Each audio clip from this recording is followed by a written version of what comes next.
The primary message of Christianity is not you and you being good. The primary message of Christianity is Jesus Christ died for sinners. You need death and resurrection. And that would be the difference between what I would call a gospel Christianity and moralism.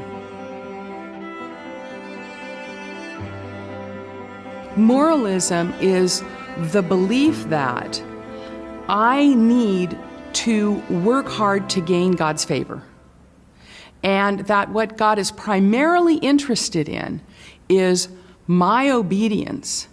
And it's not that obedience is wrong or that we should not think about it, but moralism is this sort of overemphasis on what I'm doing, how I am meriting God's favor, whether or not what I'm doing today is making God happy.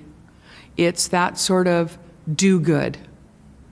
And although Christianity does call us to good works, that's not the primary message. If the primary message is you need to work hard, then how are you any different from a secular atheist who is a good moral person? We are all hardwired moralists.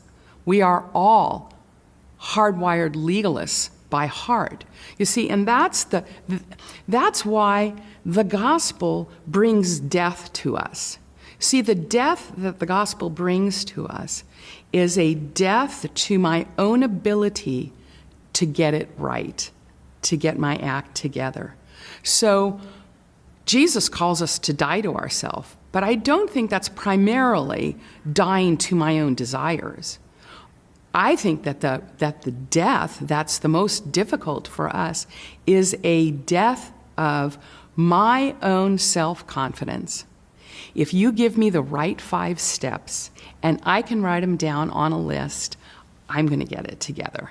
That message is the message of the moralist, and that's the message of the American church, primarily.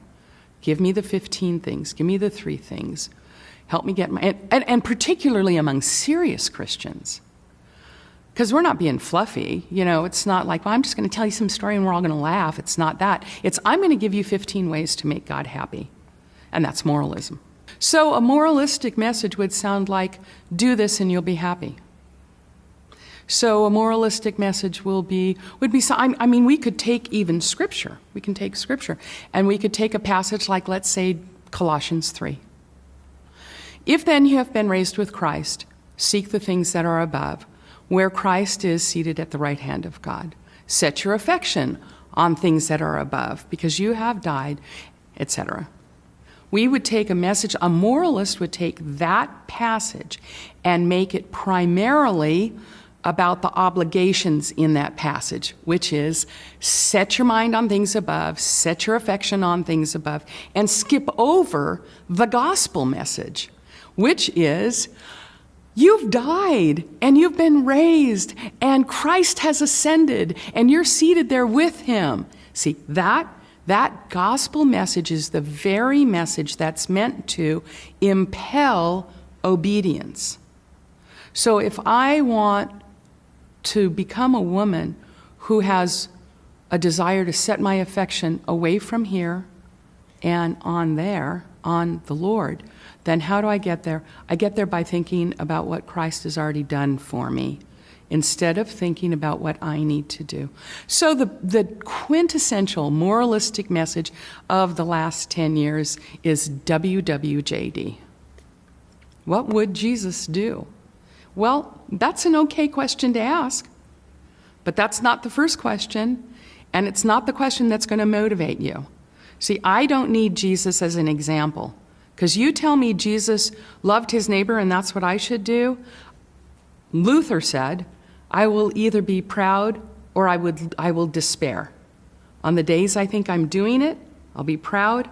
On the days I don't do it, I'll despair. So Jesus has to be more to me than my example. Don't tell me be like Jesus. Don't tell me be like David. Don't tell me be like Mary.